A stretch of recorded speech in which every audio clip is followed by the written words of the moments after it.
Good afternoon, everyone, and thank you very much for joining us for the June Million Hearts SMBP Forum. We're happy to have you with us and to go over a few housekeeping items. Just want to remind everyone on how to chat with us. When you are selecting the chat option, please make sure to select everyone if you want to communicate with all attendees and all panelists. We would love to hear all your ideas and conversation. Just a reminder to select everyone. And while you're at it, please introduce yourself. Let us know who you are and what organization you're with and why you're joining us today if you're new. Going forward, when you join, please be sure to add your organization name or abbreviation next to your name, just to make it a little bit easier for us to identify who you are and where you're from as we're all getting to know each other in these conversations. Also, we will have a Q&A box for you to submit questions for the panelists to answer. Those will be discussed during our Q&A portion or answered throughout the presentation. So you're welcome to use the Q&A. We will also be checking the chat for additional questions. So here are just arrows on how to find the Q&A box if it's not already visible on your screen. And when the time comes, we would love to hear from you. Make sure that you're raising your hand so that we can recognize you and identify you as wanting to speak, and also make sure that you hit unmute. Definitely keep it muted until you're ready to speak, but this lets us know that you're ready to speak. And I've provided screenshots here on how that looks if you're on a computer or if you're joining from a mobile device. You'll also see options for interacting across the screen as well. But just want to make sure that we have identified where you can mute and unmute and also raise your hand to engage verbally during the Q&A portion. Just want to provide a disclaimer on the comments and the views that will be shared today. And while we're here, before we get started, just to understand who all is here, we want to do a quick poll to see where everyone is from. So the poll is open now. So please let us know what type of role you are and who is here so we can see who all is participating today.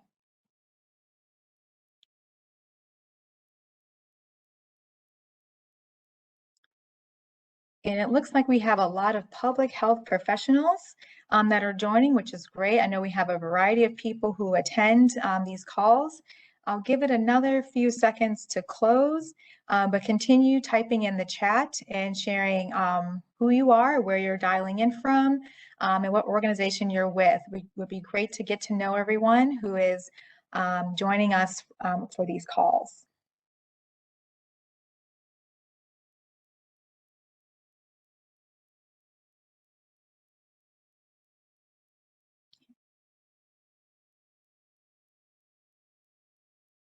All right, just a few more seconds and we'll move on with the rest of the presentation. But thank you to everyone who has typed into the poll and shared where you're dialing in from or who you are. And also thank you for those who have put your additional commentary into the chat. So it does look like we have a good variety of people, from clinicians to community health center staff and largely public health professionals. So really glad to see there's some good diversity in the attendees that are here. I'm going to turn it over to Judy Hannon to do our welcome and overview. And thanks again for joining us. And welcome, everybody. We are really excited about today's session, and especially with the diversity of people who are dialing in. You will be part of today's call. The theme for today is really about It Takes a Village, the roles and opportunities for patients, clinicians, care teams, and community-based organizations in implementing home blood pressure monitoring. You'll hear from Meg from NAC and Hillary from CDC, and then an open panel discussion. And Rita, I did just learn that Heather Hodges from the Y is also on the line if we want to promote her, if that would be helpful. Part of what we'll be talking about is work that we did jointly, health departments, federally qualified health centers, and YUSAs in trying to find different care models. for implementing SMBP. So we really want to hear from those of you that are in the field that are doing it. You will be part of this conversation also. So that open panel discussion is a very open discussion. And then you'll see on this slide and the next slide, we have a lot of updates for you. There is a lot going on in the world of SMBP, which we are really excited about. Really appreciate all the collaboration. And I think one of the biggest challenges is trying to keep everybody informed of what some of the new things are that are happening. And we are attempting to do this at this call. As we have these updates lined up, please think about updates that you want to add and be able to put them in the chat to participate in the updates and additional resources and closing. Sorry. With that, I'm so excited. I think the next slide. Today's objectives, again, to highlight the roles of the staff and community partners to successfully implement SMBP. As always, we're happy to hear your challenges, and we're happy for everyone on the participant list to be part of the faculty that provides the answers. This really is about what have you done, what have you learned, and what are your questions. And then we want to provide unique perspectives on how to share the work to implement SMBP across clinicians, partners, and patients. And with that, I think the next slide, I want to introduce Meg Metter from NAC. She's going to talk about a project that she helped lead in accelerating the use of SMBP. And Meg, if you could take it away, thanks. I will, Judy. I love talking about this, so thank you so much for the opportunity today. As Judy said, I'm Meg Metter with the National Association of Community Health Centers, and I'm going to share with you on how clinical practices working with community organizations can create a win-win scenario for using SMBP. So from 2017 to 2018, NAC co-led a project called Accelerating SMBP. This was a Million Hearts project funded by CDC's Division for Heart Disease and Stroke Prevention. The project brought together primary care, public health, and community-based organizations, as you can see in Kentucky, Missouri, and New York, to build collaborative models to support broader use of self-measured blood pressure monitoring as a tool in addressing hypertension. Our primary aim actually was to learn how the actions of clinical providers to facilitate broader uptake. So that was actually our primary aim. And of course, our obvious second aim was to increase use of SMBP through these models. Next slide. So the collaboration occurred on 3 levels. It began at the national level between CDC, NAC, the Association of State and Territorial Health Officials, and the YMCA of the USA. And I need to shout out Heather Hodge, who's on the call, I believe. She was the lead for the YMCA team. As we engaged the states, collaboration happened at the state level between primary care associations, health center controlled networks, and state health departments, as well as statewide organizations. And then at the local level, we had 9 health centers, 8 local public health agencies, 7 local WISE collaborating in their respective communities. I should also mention that other local partners were brought in based on the unique assets and that were available at the local level in each community. Next slide. So one of the first ways we went about this work was defining the tasks. So what does it take to do SMBP?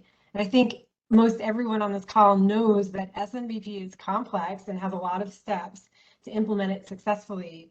So we defined the tasks, and then we separated out what SMBP tasks must be done by a licensed clinician, and then what obviously has to be done by the patient. This left a whole bunch of things you can see here in that middle column that can be done by a non-licensed person. So whether that's someone who's part of the expanded care team, or a public health worker, or staff from a community organization, or even volunteers or students. So what's exciting about SMBP, and this is why I love this project, it was the opportunity to leverage what community and public health can bring to bear, not only to make the lift of implementing SMBP lighter, but to enhance what healthcare delivery organizations can do alone. So it, essentially, it's about working together to do what we each do best. Next slide. So each of the collaborative models that teams in the field developed were a little different, depending on their particular community assets, the capacity in the health center, the needs of the patients, organizational culture, etc. But all were successful. That is, all allowed SMBP to be integrated into normal hypertension care processes in a sustainable way.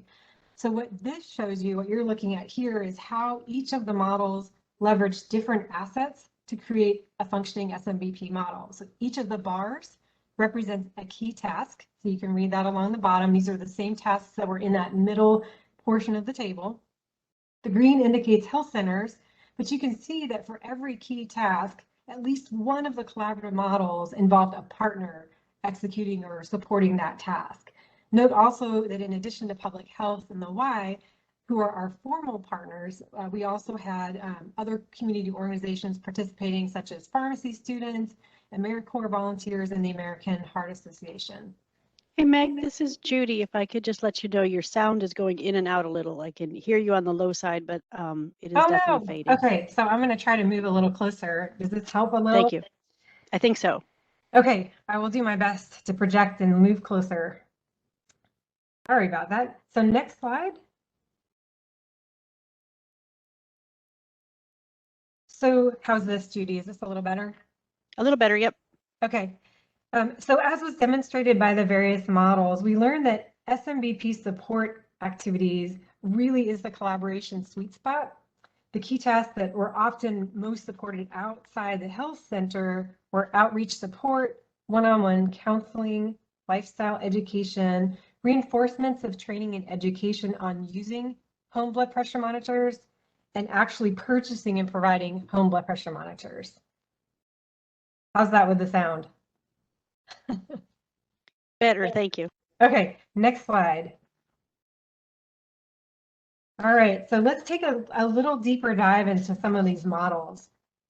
You can see starting at the top that even health centers who focus on SMBP only use their expanded care team in creative ways to ensure clinicians were not carrying the full responsibility for SMBP tasks. So there are a number of other creative examples in collaboration here, with some of the health centers embedding the Y into their site twice a week to train patients on SMBP, others taking advantage of the Y's SMBP support and healthy lifestyle program. And for those of you who were on the HRSA Health office hours last week, you heard Heather Hodge at the YMCA of the USA and the staff at Sam Rogers Health Center talk about their model of having Y educators provide nutrition and lifestyle classes in the evenings at the health center so that they were accessible to patients who maybe couldn't access those classes when they have jobs or shift work. Another example, Whitney Young referred SMBP patients to the Y program, which was nearby in their case, and then had their local public health department visit patients at home, literally make house calls who needed extra support with SMBP. Some of the health centers didn't have a Y nearby, so they took a train-the-trainer approach to become Healthy Heart ambassadors so they could deliver the great content of the Y program themselves. And then centers like Open Door, I know that I think Gina DeVito is on the call today. Open Door and Our Care used other community assets available like AmeriCorps volunteers and pharmacy students to provide training on patients on SMBP. So the takeaway from this slide, I really want you to take this away, that by working together, the lift of SMBP is lighter, the model can be made sustainable, and we can help more people manage their blood pressure. And there's not a one-size-fits-all solution. So I think it's really important to see that there are many ways to do this, and it really is a function of what works for your community and really looking around you to see how you can be creative. Next slide. So here are some lessons learned and tips for success that we gathered from the participating organizations. I think it's really important, first of all, to call out the fact that SMBP is a departure from the office blood pressure reading as the gold standard. So for this reason, it's really important to cultivate buy-in early and deliberately, get your own house in order first. In terms of partnerships, any collaboration is an investment that takes time and clear communication, and we learned that it also requires dedicated staff. Our team shared that in approaching this project, it paid dividends to leverage those existing relationships. So look around you, what relationships are already there, but then be creative about exploring new relationships. Develop an SMBP protocol in writing that everyone agrees to and can reference. That was a key lesson learned. And then ideally, the last one is ideally, design a system where all partnering agencies can track, update, and have appropriate data available in real time. That's a hard one, but I think it was something that some of our models accomplished. Next slide. So here are some quotations from the health centers who engaged in developing the collaborative care models around SMBP. And you can see that the collaboration allowed for a continuation of the support the patients were provided in the clinical environment. So an extension of that support, it allowed care team members to work to the top of their license. It allowed providers more time in their schedules, and it improves the quality of blood pressure measurements, as well as reduce the time between medication adjustment. So really, really great outcomes. I didn't mention patient engagement, but that was a huge component as well, increasing patient engagement. Next slide. Finally, a few resources that we developed as a direct result of this accelerating SMBP project are the SMBP toolkit and the SMBP implementation guide. So if you are in the early stages of planning for SMBP, I highly recommend using the SMBP toolkit. It's designed to help you determine your goals, your priority populations, develop that SMBP protocol that's so important, understand how different tasks can be allocated, and align your training approach to your practice environment. The SMBP implementation guide is best to use, I think, to optimize your approach. So it includes a whole host of strategies and change ideas to shore up where your model or approach might need some attention. It has lots of examples and tools and resources developed by our accelerating SMBP health centers. Next slide. So a few new resources include the collaborative models for improving hypertension control through SMBP video. That's a mouthful. This summarizes a lot of what I shared today, and which is also written up in a journal article that we published this year, which the video references. And then finally, hot off the press, a few tools to help organizations buy home blood pressure monitors. So these were actually developed in conjunction with a webinar that we hosted on May 13th on buying home blood pressure monitors to support SMBP. The first is a consumer reports like comparison of home blood pressure monitors that are on the validated device listing as of May 20th. And then the second is a notes and scoring rubric companion tool. So they go hand in hand together to help make those decisions. Next slide. That's it. I really appreciate the opportunity to share, and I hope that you found this information useful. I'm going to be followed by Hillary Wall from the CDC. Thanks, Meg. Good afternoon, everybody. I'm Hillary Wall. I'm a senior scientist in the Division for Heart Disease and Stroke Prevention at CDC, and I'm the science lead for Million Hearts. But I previously worked at the Massachusetts Department of Public Health for 5 years or so before coming to CDC. So I'm fairly well positioned to talk to you today about the role of health departments that they can be or are playing in SMBP implementation. So next slide. Back in February, I believe, of 2013, our Million Hearts team created guidance for departments of health to support SMBP implementation. We called it Self-Measured Blood Pressure Monitoring Action Steps for Public Health Practitioners. Since then, SMBP has been included as a strategy in several notices of funding opportunities that our division at CDC has put out over the years.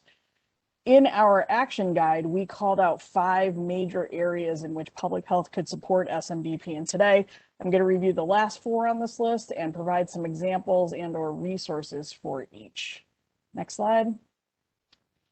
In my opinion, there is a really key role for departments of health in working with payers and purchasers to increase both coverage of SMBP devices and reimbursement for clinicians for related services.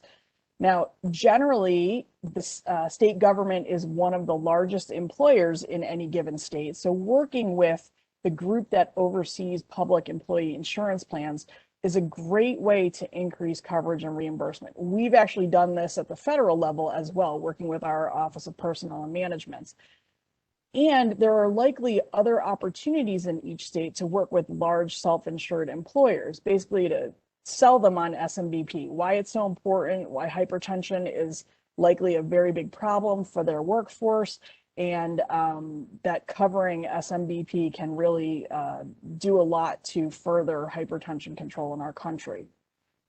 Lastly, while Million Hearts and organizations like the American Medical Association and the American Heart Association and others are actively working to gain Medicare coverage, Medicaid coverage is determined, as you know, at the state level. So that represents a potentially large opportunity for departments of health as well. Next slide. The preliminary data in this table are from a recent analysis of Medicaid coverage that my colleague Haley Stolp led.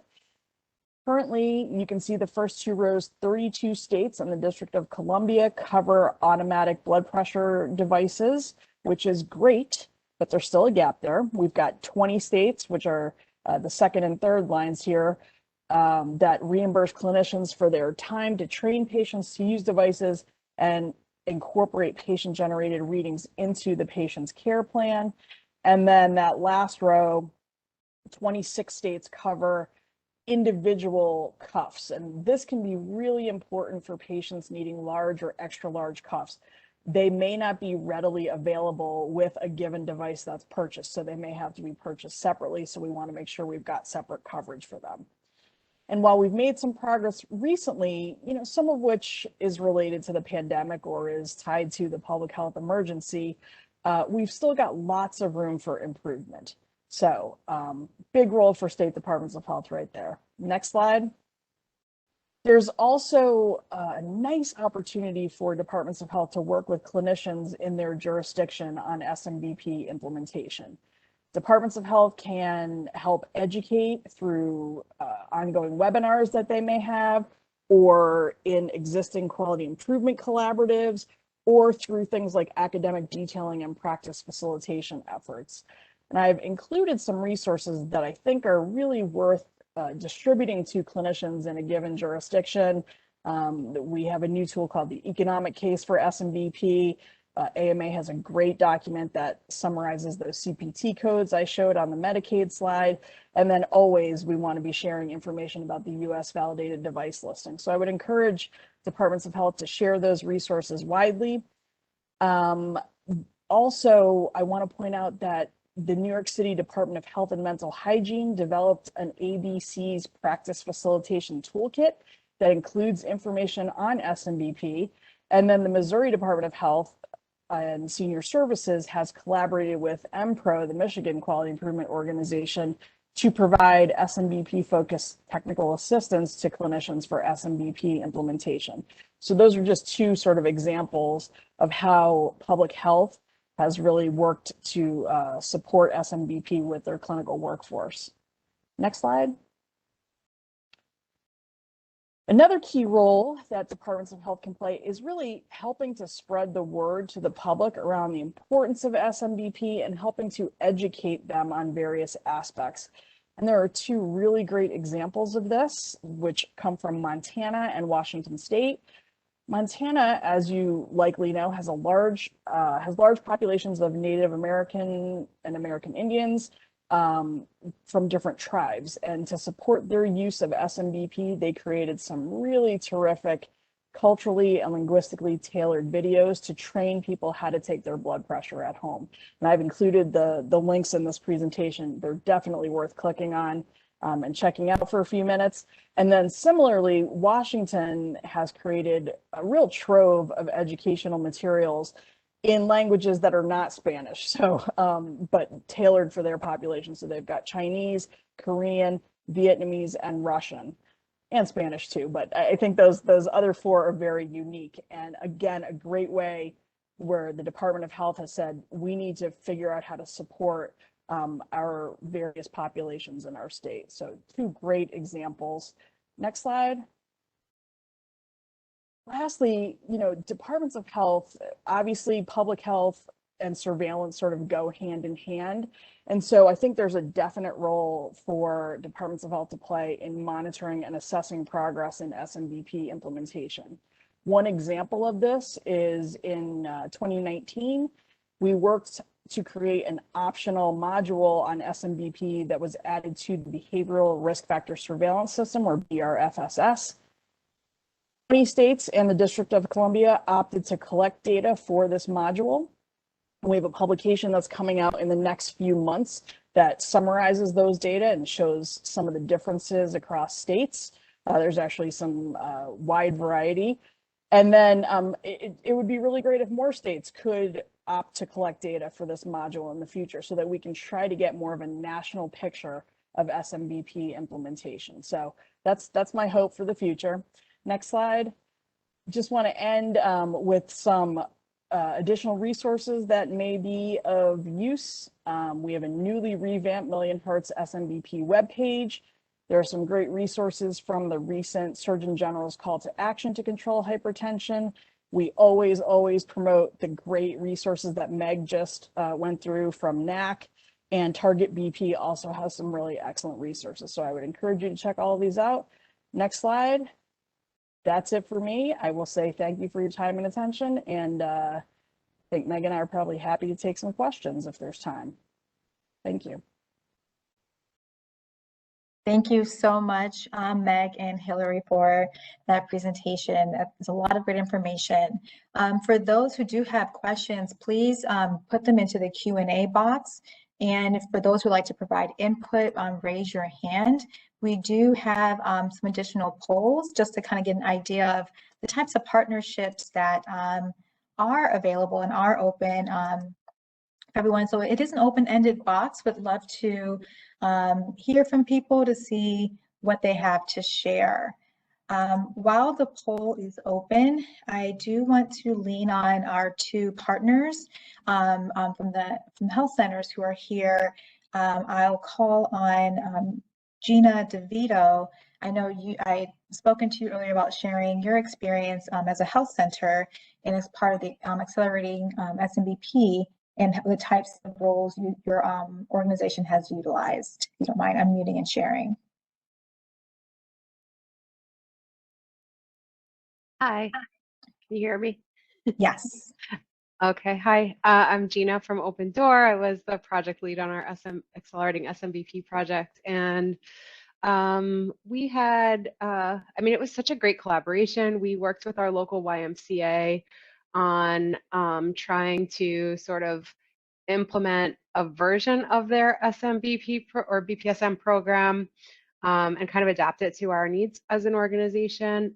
We also worked closely with our local Department of Health to see if we could leverage any assistance with education, with contacting insurance payers, with identifying pharmacy partners. We worked with other health centers as well who were involved with the project and got ideas from them throughout the whole project. So it was challenging in that there was no toolkit, so to speak, at that time. So we kind of all worked together as different organizations to figure out how we could make a program like this work. Wonderful. Thank you so much. I'll next call on Heather Hodge. I'm glad your schedule opened up. Heather, if you could also share your experience and perspective being a community partner working with health centers in SMBP. Sure. I'm not sure I have much value to add after hearing Meg and Gina and Hillary share so much of the context of what we've learned. But I think there's a couple ways. What I learned both in what Gina just shared and what we heard for those of you who were on the HRSA call when we were talking with Samuel Rogers there in Kansas City, that this partnership and the ability to tailor to meet the needs of your patients is one thing I would just highly encourage the clinical partners and public health to think about, how the role of community can offset some of the potential challenges that your participants might have, whether that's in trying to reduce access barriers or actually in lifestyle interventions that can help improve blood pressure management. So yeah, I think you know, that's just one of the things, even in the you know, while I know a lot of work's being done even around reimbursement and trying to get coverage, I saw someone said, you know, the challenge is sometimes coverage doesn't even cover the cost of the cup. I think it's a reality.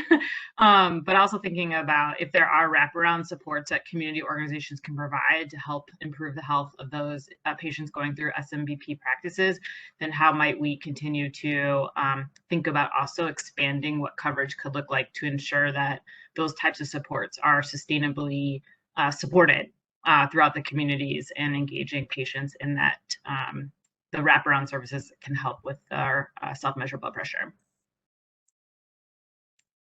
This is Haley. If I might jump in, there was one question, Heather, that might be most appropriate for you, of how are the blood pressures tracked by community organizations and shared with medical providers? Yeah, that's a great question. Thanks, Haley.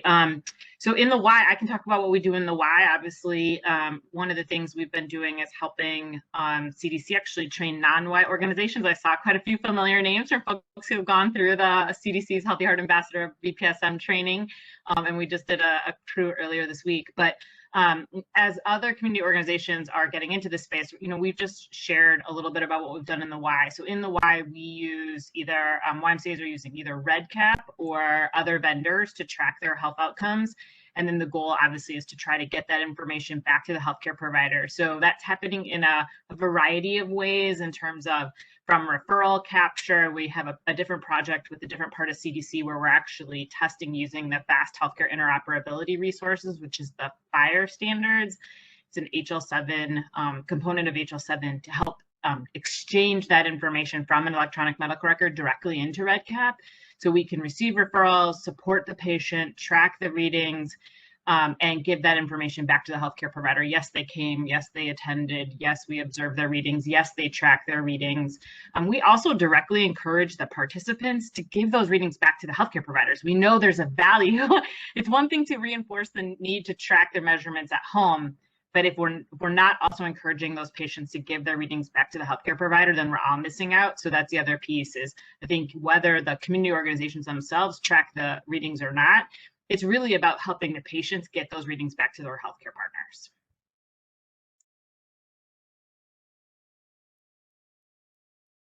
That's all, Haley. Thank you very much. We do have a couple other questions coming in, but I might pass it to Rita as we're gathering the polling responses here. Yeah, and I just wanted to, while we're doing that, I wanted to call in also Rachel Chung from Esperanza.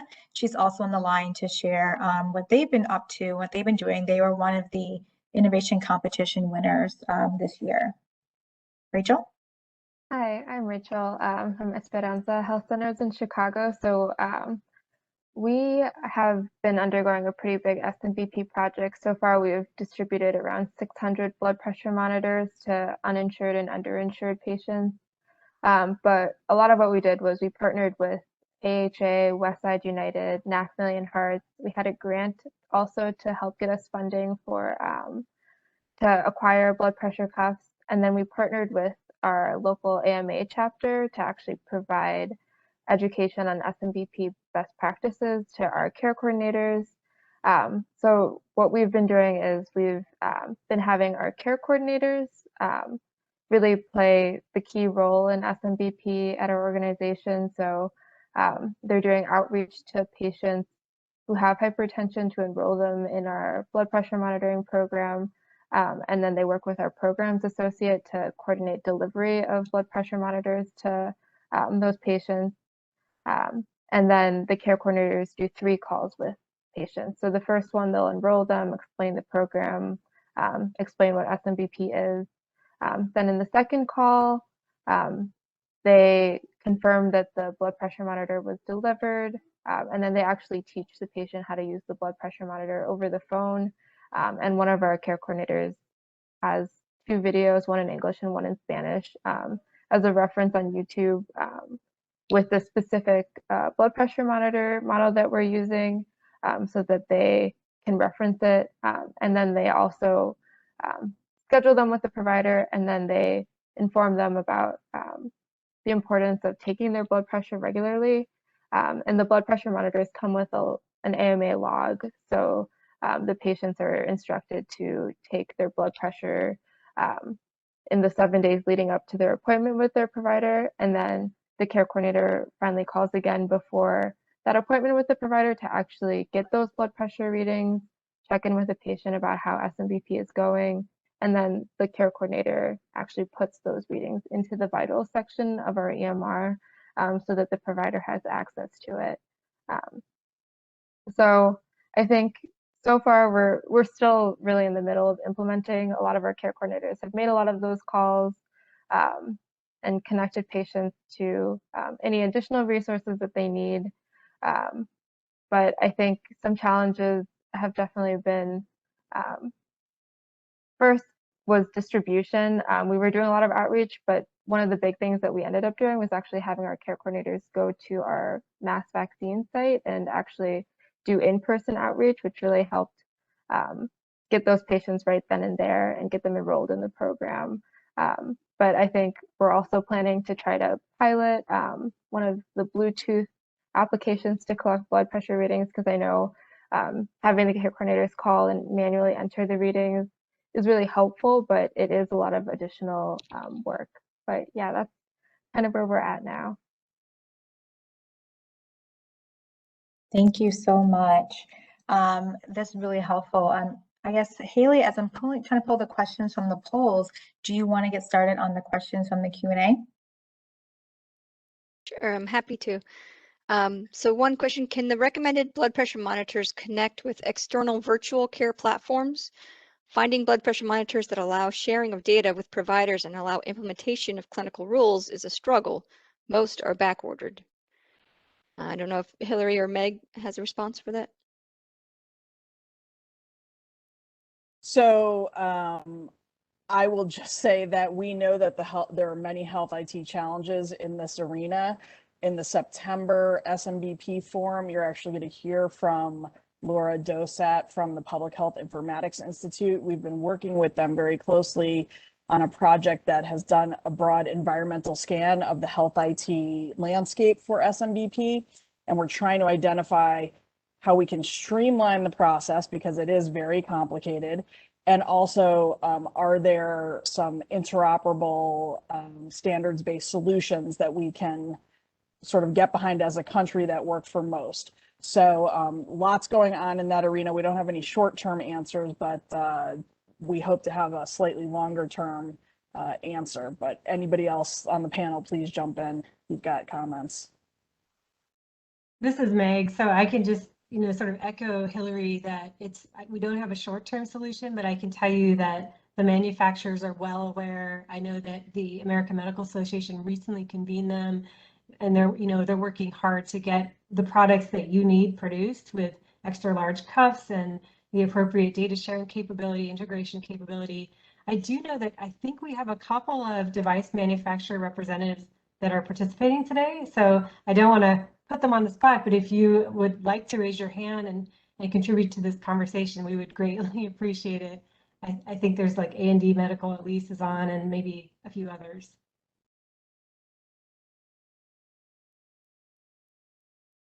And feel free to use the chat. We've got quite a few comments coming in. There was another question on, I don't see Rhode Island on that list of approved codes and services. So I think that was the table showing Medicaid coverage, and I did just check our records. Yep. We did a preliminary review in May, and it looks like Rhode Island was no evidence of coverage for the device and or the services. So Kristen, if there's something that you know that wasn't easily Googleable, please shoot us an email.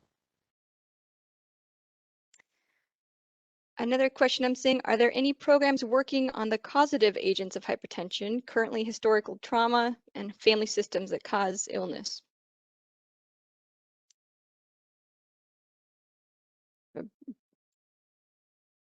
And also welcoming comments in the chat. We've got over 300 folks joining us today, so feel free to insert comments there. And Haley, I'll try to take an answer on at least the lifestyle and the up root causes. I think there are a lot of people working on that. It's not necessarily the forte of this SMBP. A really good question. I do believe that Ayana from HRSA also, in part response to that answer, shared a link to the heart health office hours that HRSA held related to lifestyle interventions. So for the person who asked that question, I would encourage you to also join the Million Hearts Partner Call, where it's a broader topic related to preventing heart attacks and strokes than this particular forum. Thank you. Thank you, Judy. And Rita, I see Megan, it just moved. Klein-Eckner had some comments on the connectivity devices, if you care to unmute Megan. Megan, you're off mute. Okay, can you hear me okay? We can. So just as a device manufacturer, you know, it is a very complicated problem, I think, getting all of the systems to speak to each other. But I think because there isn't necessarily a standard, there's just many ways that every organization can do it, whether it be through some very simple ways to do it with, you know, emailing to providers and things like that, to much more complex solutions with clinician portals and then, you know, connectivity into an actual EMR. So it's really difficult to have, I think, a blanket statement for how everybody can do this because it's so dependent on the systems that, you know, the organizations have in place.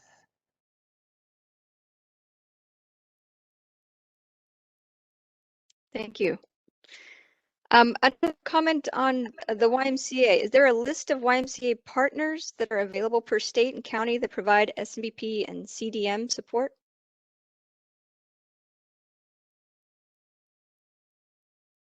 Hi, sorry, I responded in the question and answer with the link to the YMCA's website that you can go to look at. It doesn't go to the county level, but it will go to the YMCA level. You can type in your zip code and look at whether the Y is offering the program or not.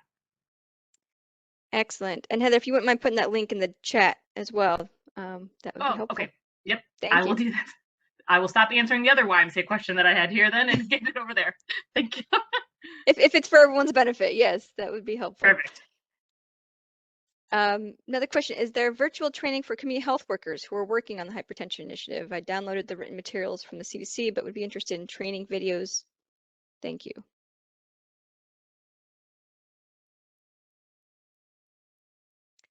I'm going through. Also speak to the data. I'm recalling how the conversations that we had internally with our providers was, you know, kind of what to really even do with the data. So even in a perfect world, if it was automatically automated right into our EMR and they could read it in a really user-friendly format, when you're talking about multiple readings, several days of a week, or even several weeks, it's a lot of data. So what we ended up doing as sort of I guess our approach to this was solution-based, and that we decided clinically as a team that what we would do is basically provide the primary care provider with an interpretation of the data. So we had, in our case, AmeriCorps members collect the data from the patients, whether that was directly through a phone call or an in-person visit or through the patient portal. And the AmeriCorps member would take an average of the data and send that average to the provider. So it was sort of a shortcut for the provider to have a snapshot of what the patient's overall results averaged out to be, what the interpretation of that was, meaning if it was low, average, or high, or critical in some cases. And then the provider then had the either scanned results or the patient portal upload of the results of the values to review thoroughly if they chose or needed to do that. So we kind of came up with our own workaround for not having automated data available to the provider.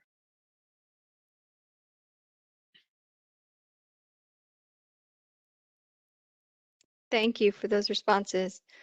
And yes, I am seeing the answers coming in. We've got quite a few questions. This is great. Looks like we have a couple more minutes for questions, so I'll keep the list going. There were a couple of requests for Omron support. So if there is someone from Omron that has a contact, feel free to put that in the chat. And I believe Amran was also represented on the webinar series that Meg mentioned. So you'll see the link to the recording and the slides for those for that event happening earlier in May.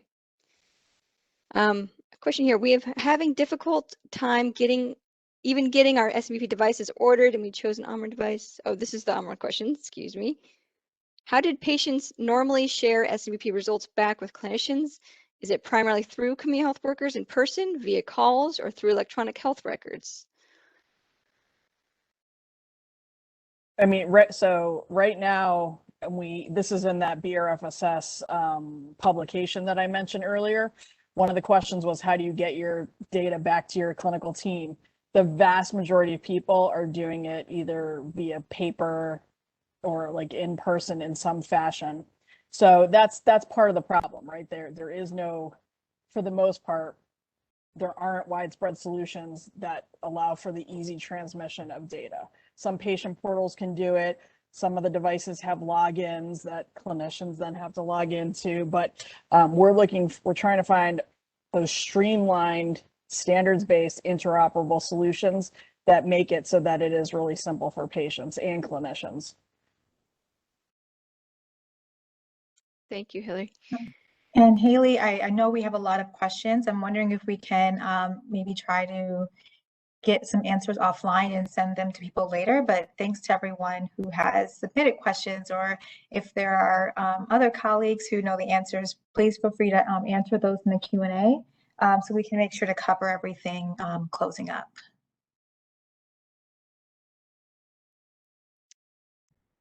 Sounds good.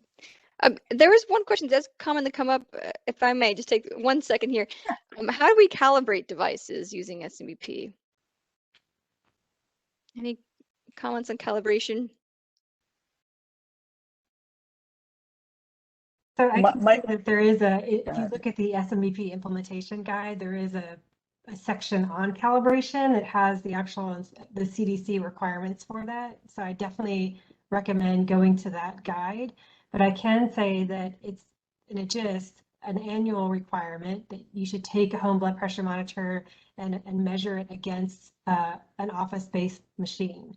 And there's a range that is acceptable for different. Hillary, you may know what the range of acceptability is in terms of the difference.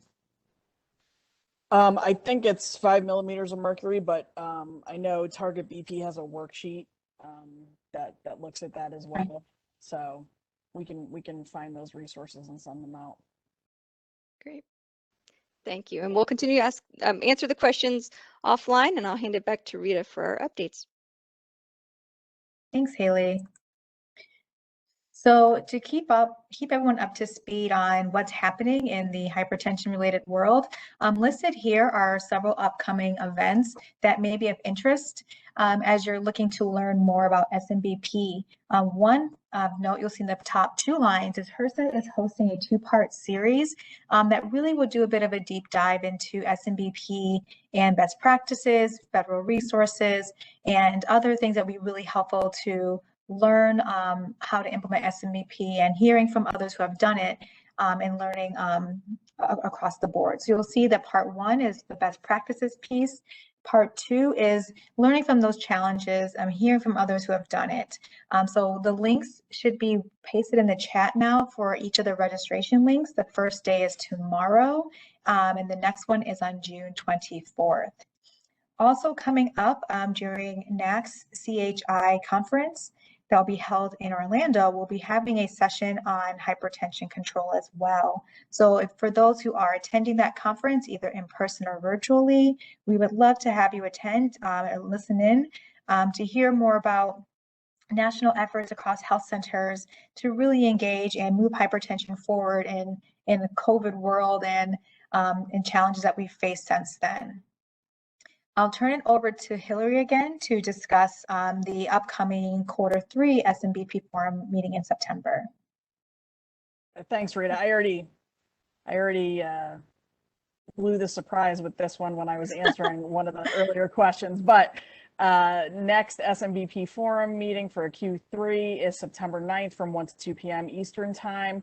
Again, we're going to try to focus a little bit on some of the health IT challenges, and we'll hear from Laura Dosat from the Public Health Informatics Institute, who we're sort of wrapping up our project year with them right now, and it's culminating in a final report that has really concrete recommendations in there. So she will review some of those recommendations.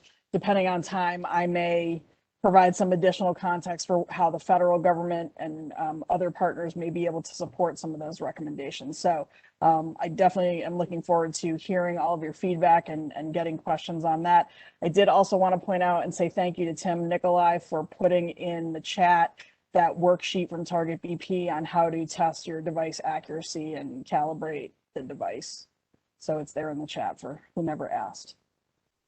And on our next slide, so this was also in my talk, but I just want to remind folks, we just revamped the Million Hearts SMBP webpage, where many of the resources that you heard about today are posted there. We've really done our best to carefully curate what we think are some of the real seminal tools and resources for those of you who are doing work in this space. There is a lot of fodder out there about SMBP, and it can be overwhelming, and we've heard that time and time again. So you'll see some resources on this page, but just know that there are many others out there as well. All of the NAC resources, because honestly, they're excellent. They're all on this webpage. You'll find excerpts from our hypertension control change package on there. You'll find the select tools from Target BP. Lots of really good stuff on there. So take a look if you haven't been there in a while. Thanks, Rita. Thanks again. Just want to remind everyone, we do have a new forum portal. So we are moving away from healthcare communities, and we have gotten Confluence up and launched. So when you go to the main page, you'll be able to see several different links, and you can access the registration, different resources, and there's also a link to the page that takes you directly to the past recordings. So the one nice feature about this is that there's no login required. Once you click on the website, you should have access to all the materials, and there'll be uploaded a calendar of events. Just to let everyone know, I know it's been asked a few times, we'll have the recording and the slides up within the week. With the Q&A, I know we have several things we might want to answer that may take a little bit more time, but the recording and the slides will be up in the next week. So when you take a look at, so moving on to also just reminding everyone of our new meeting registration process. A lot of big changes in 2021 for the SMBP Forum. So in addition to switching over to a new online forum, repository of materials, we also have the new registration process. So most of you have probably done this already if you're here today, but don't forget to tell your colleagues about this process. So you want to go to the registration. The nice thing is you see all of the meetings that are upcoming. You can register for all of them at once. A reminder that when you are registering or signing into the meeting, to put your organization name in parentheses next to your name so that it's easier to identify who everyone is. Just some additional reminders on how to register and best practices. There will be some registration questions. Please be sure to answer all of those. They're really helpful for us as we're getting to know the audience who's logging in, the types of content that will be helpful for us going forward to make sure that we are getting to the right topics about SMBP and the topics that matter. The nice thing about the registration process is WebEx will send you a direct calendar invite so that you don't have to go searching or waiting for one. You'll get that after you register. Please check your spam folder as it sometimes may go there, but the login information and the password will be in that calendar invite that is sent directly from WebEx as soon as you register. So just want to remind everyone that that process is new for this year, but happy to be able to share all of the new resources and materials on our new Confluence page and the new streamlined registration process. And I'll turn it back over to Judy to close us out. Great. Thank you so much, Rita. And I am so thankful for all of the participants and the wonderful chat that we had and how many people were answering questions and asking them. I do have two sort of announcements that are related that I think people on this call would be interested in, not 100% on the SMBP page.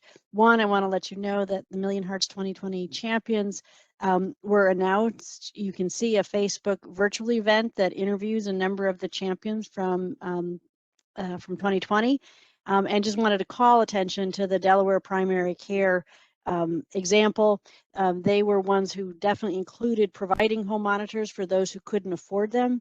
And for those that were in a chronic care management. So learn more about hypertension control just in general from our hypertension champions. And on the next slide, along the theme of it takes a village to do the SMBP work that we need to do, it also takes a village, more than a village, it takes our entire nation to get us to the COVID-19 vaccinations that we need.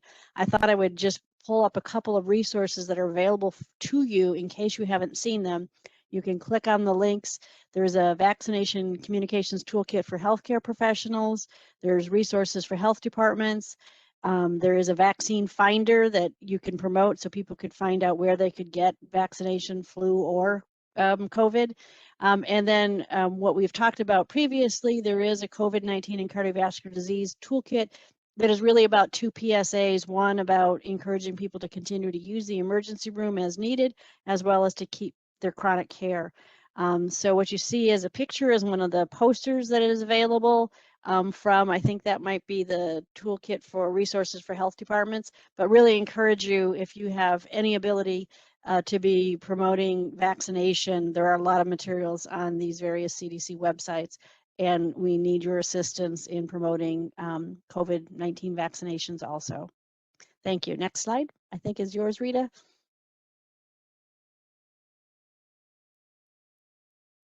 And I'm going to come off mute, but yes, thank you so much, Judy, for sharing that information and those reminders. So everyone, as we close out, we do really want to hear from all of you. We have a lot of great commentary in the chat, but if there are any meeting topics or questions you thought of later, please send them over to us so we can keep that in mind as we're doing the planning for the upcoming year.